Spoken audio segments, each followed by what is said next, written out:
ॐ शन्नो मित्रः शं वरुणः शन्नो भवद्वर्यमः शन्न इन्द्रो बृहस्पतिः शन्नो विष्णुरुक्रम।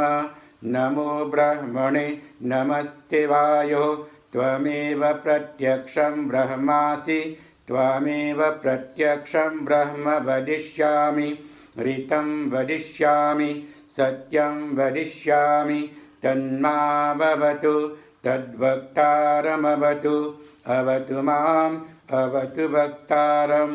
ओम शांति शांति शांति। सभी को सादर सप्रेम नमस्ते। वक्वा आर्य समाज और प्लेन विलियम्स आर्य जिला परिषद की ओर से मैं पंडित जीवन महादेव आप सबका हार्दिक स्वागत करता हूँ। प्रिय दर्शकगण, यह जून का महीना है। इस महीने को सत्यार्थ प्रकाश मास घोषित किया गया है, क्योंकि 1874 ईस्वी में इसी मास के 12वें दिनांक को शुक्रवार का दिन था और सत्यार्थ प्रकाश कालजयी ग्रंथ का प्रणयन महर्षि दयानंद सरस्वती जी महाराज द्वारा आरंभ हुआ था।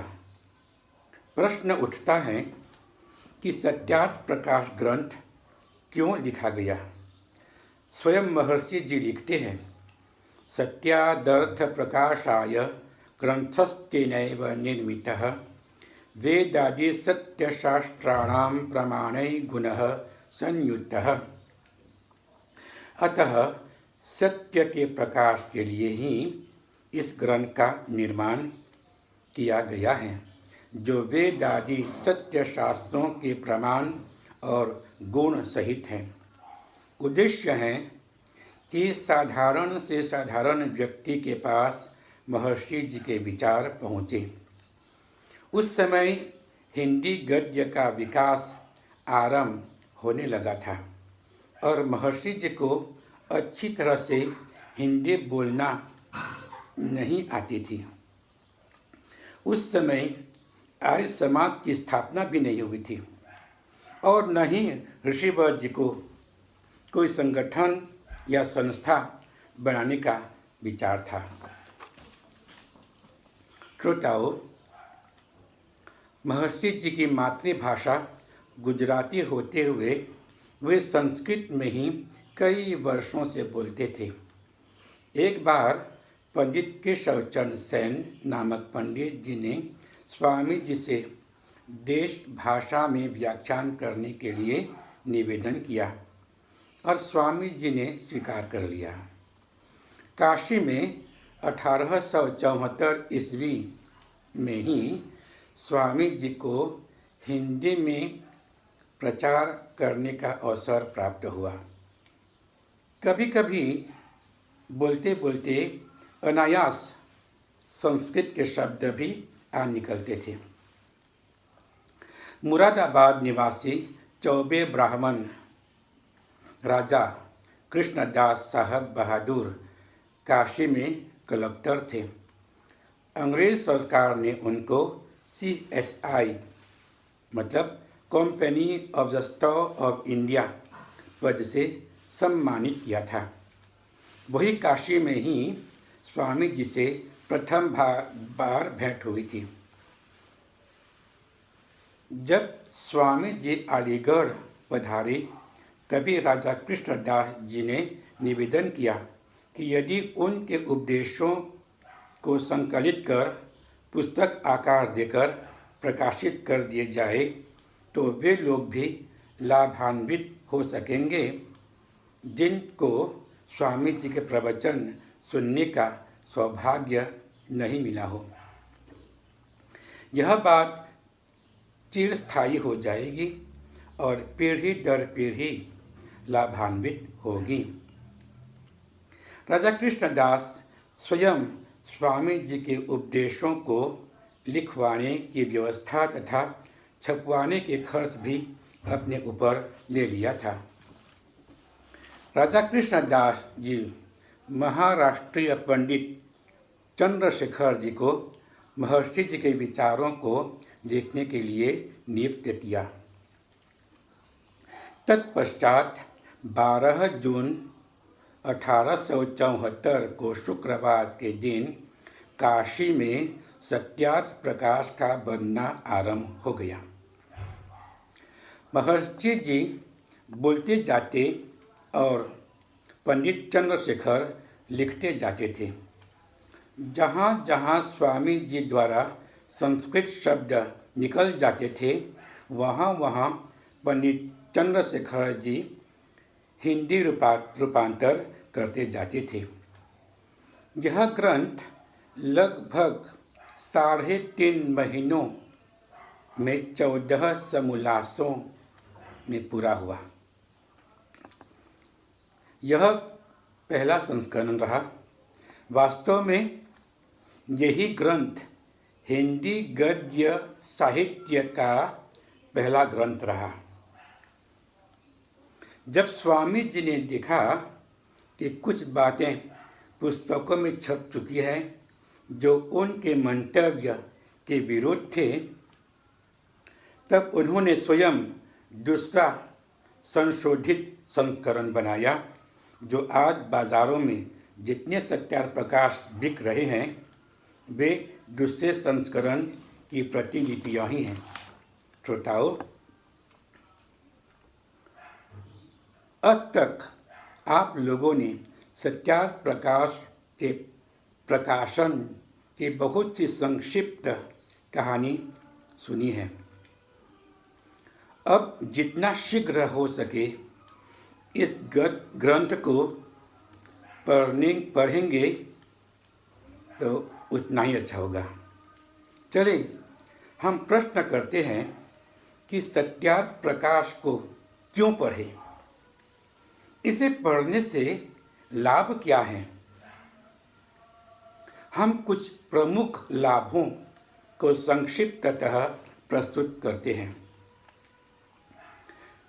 पहली बात है, वैदिक धर्म और वेद विषयक बातों की मुख्य जानकारी हो जाएगी। दूसरा लाभ है, हमारे आर्य पूर्वजों के विषय में जानकारी, जैसे रामचंद्र जी महाराज, जिसे मर्यादा पुरुषोत्तम भी कहते हैं, फिर योगेश्वर कृष्णचंद्र जी महाराज, महाराज मनु, गौतम, कना, जैमिनी, व्यास, कपिल, पतंजलि, याज्ञवल्क्य, गार्गी, मैत्रेयी, मदालसा आदि आप्त विद्वानों, महर्षियों, ऋषियों, मुनियों की जानकारी हो जाएगी। तीसरा लाभ है, अंधविश्वास और कुरीतियों से छुटकारा मिल जाएगी। श्रोताओं, पठन पाठन के विषय कौन कौन सा ग्रंथ पढ़ना और कौन कौन से वर्जित हैं, इनकी जानकारी मिल जाएगी। अन्य मत मतांतरों की मुख्य जानकारी भी हो जाएगी। दर्शकों, अपने मूल धार्मिक ग्रंथों को पढ़ने की तीव्र इच्छा होगी, फिर कोई आपको धर्मांतरण करा नहीं सकेगा।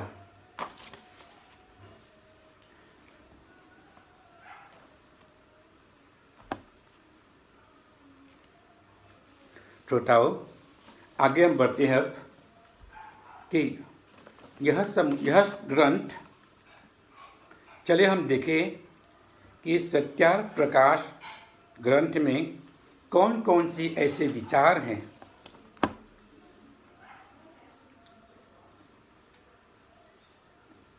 जिनमें विश्व के विद्वानों ने प्रभावित होकर विभिन्न भाषाओं में अनुवाद किया। पूर्वीय भाषाओं के अलावा अंग्रेज़ी, फ्रेंच, चीनी, अरबी, जर्मन आदि 20 से भी ऊपर भाषाओं में अनुवादित हुआ। इनके बाद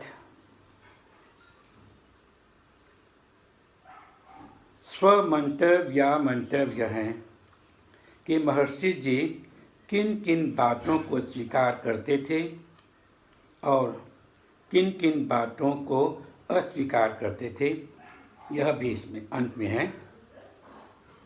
ईश्वर के विभिन्न वाचक नामों को ओम उनका निज नाम है, इस पर एक समोल्लास है। पहला समोल्लास। दूसरे समोल्लास में संतानों को क्या क्या शिक्षा दी जाए। फिर तीसरे समोल्लास में किन किन ग्रंथों को पढ़ना है, ब्रह्मचर्य पालन आदि की चर्चा है, प्राणायाम आदि की बातें उसमें हैं, किस तरह प्राणायाम कर सकते हैं। चौथे समोल्लास में विवाह और गृहस्थाश्रम कब और कैसे रहना है, कैसे गृहस्थाश्रम में रहना है, विवाह कब करना है, आदि आदि बातों की चर्चा हुई है। पांचवें समोल्लास में वानप्रस्थ और संन्यास की विधि और इसका महत्व भी बताया गया है। छठवें समोल्लास में राजधर्म, कैसे देश को सुव्यवस्थित किया जा सकता है। सातवें समोल्लास में ईश्वर कौन है और वेद क्या हैं, इस संबंध में चर्चाएं हुई हैं। आठवें समोल्लास में सृष्टि की उत्पत्ति, स्थिति और प्रलय, कब उत्पत्ति हुई थी और प्रलय कब होगा, इसकी चर्चा है। नौवें समोल्लास में विद्या और अविद्या, बंध और मोक्ष की व्यवस्था हुई है। 10वें समोल्लास में आचार अनाचार, भक्ष्य अभक्ष्य का उल्लेख हुआ है। 11वें समोल्लास में भारत में फैली विभिन्न मतांतरों की समीक्षा हुई है। 12वें समोल्लास में जैन और बौद्ध मत की समीक्षा हुई है। 13वें समोल्लास में ईसाई मत की समीक्षा हुई है। 14वें समोल्लास में मुस्लिम मत की समीक्षा हुई है। श्रोताओं, पहले 10 समोल्लास पूर्वार्ध भाग हैं और शेष उत्तरार्ध भाग।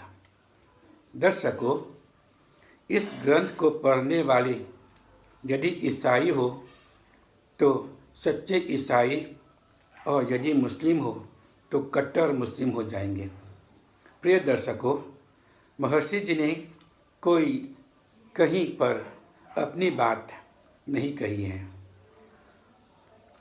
उन्हीं सार्वजनिक बातों जो आदिकाल से मानते आए हैं और आप्त विद्वानों जैसे महर्षि मनु, पतंजलि, गौतम, कनाद, व्यास आदि दर्शनकार फिर वेद के मंत्रों आदि से अपने कथन को पुष्ट किया है।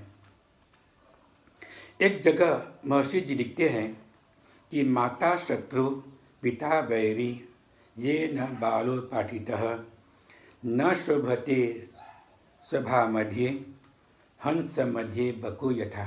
श्रोताओं, यह ग्रंथ जो है बहुत ही आवश्यक है हम सब लोगों को पढ़ना, पढ़ाना और इसका उपदेश करना, जिससे हम अपनी जाति,